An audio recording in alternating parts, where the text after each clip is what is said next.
Hello बच्चों, let's see the question and the question is KMnO4 can be prepared from K2MnO4 as per the reaction। हमारे पास method of preparation of KMnO4 given है, मतलब MnO4 2 minus का use करके हम लोग यहाँ पर पोटेशियम परमैंगनेट को बना रहे हैं। इसके लिए हमारे पास ये क्वेश्चन दी हुई है। अब हमसे क्वेश्चन में ये पूछना चाह रहे हैं कि the reaction can go for the completion by removing OH minus ion by adding, मतलब हम ऐसा क्या करके इस रिएक्शन को कंप्लीशन की तरफ मूव करा सकते हैं by removing OH minus ion by adding. क्या ऐड करके हम इस रिएक्शन को और ज़्यादा फॉरवर्ड डायरेक्शन में मूव करा सकते हैं और रिएक्शन को कंप्लीशन की तरफ मूव करा सकते हैं।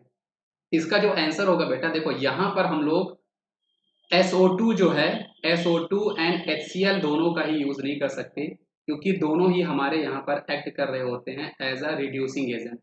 ये दोनों ही बच्चों आपका यहाँ पर काम कर रहे होते हैं एज अ रिड्यूसिंग एजेंट। और रिड्यूसिंग एजेंट का काम क्या होता है, ये हमारे सब्सटेंस को रिड्यूस करते हैं।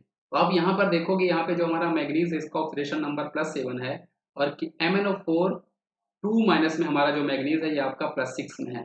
मतलब ये रिएक्शन को फेवर करेंगे बैकवर्ड डायरेक्शन में जाने के लिए। ये रिएक्शन को फेवर कर रहे होंगे हमारे बैकवर्ड डायरेक्शन डायरेक्शन में जाने के लिए, क्योंकि ये दोनों हमारे रिड्यूसिंग एजेंट हैं। ये हमारे MnO4 माइनस को MnO4 2 माइनस में रिड्यूस करके रिएक्शन को बैकवर्ड डायरेक्शन में जाने के लिए फेवर कर रहे होंगे, इसलिए इन दोनों का हम यूज नहीं कर सकते। अब हम बात करते हैं KOH का। तो KOH हमारा काफी स्ट्रॉन्ग बेस होता है, हम कह सकते हैं, क्योंकि हमारा अल्कलाई हाइड्रोक्साइड है। ये हमें डिसोसिएट होके OH माइनस आयन देगा।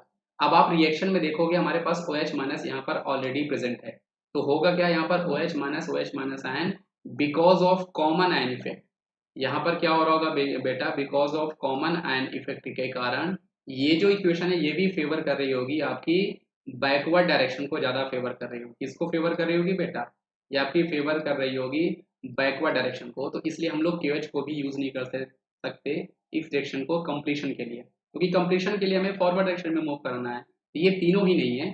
सही जवाब इसका आपके पास ऑप्शन नंबर CO2 है, क्योंकि ना तो ये ऑक्सीडाइजिंग एजेंट का काम कर रहा होगा, ना तो रिड्यूसिंग एजेंट का काम कर रहा होगा, और ये OH को इजीली से एब्जॉर्ब करके हमारे रिएक्शन को फॉरवर्ड डायरेक्शन में मूव करेगा। इसलिए इस क्वेश्चन का जो हमारे पास सही जवाब है बेटा, वो एक्चुअल में आपके पास ऑप्शन नंबर ए है। तो ऑप्शन नंबर ए जो है CO2 is the correct answer for this case. I hope आपको ये क्वेश्चन समझ में आया होगा बच्चों। Thank you.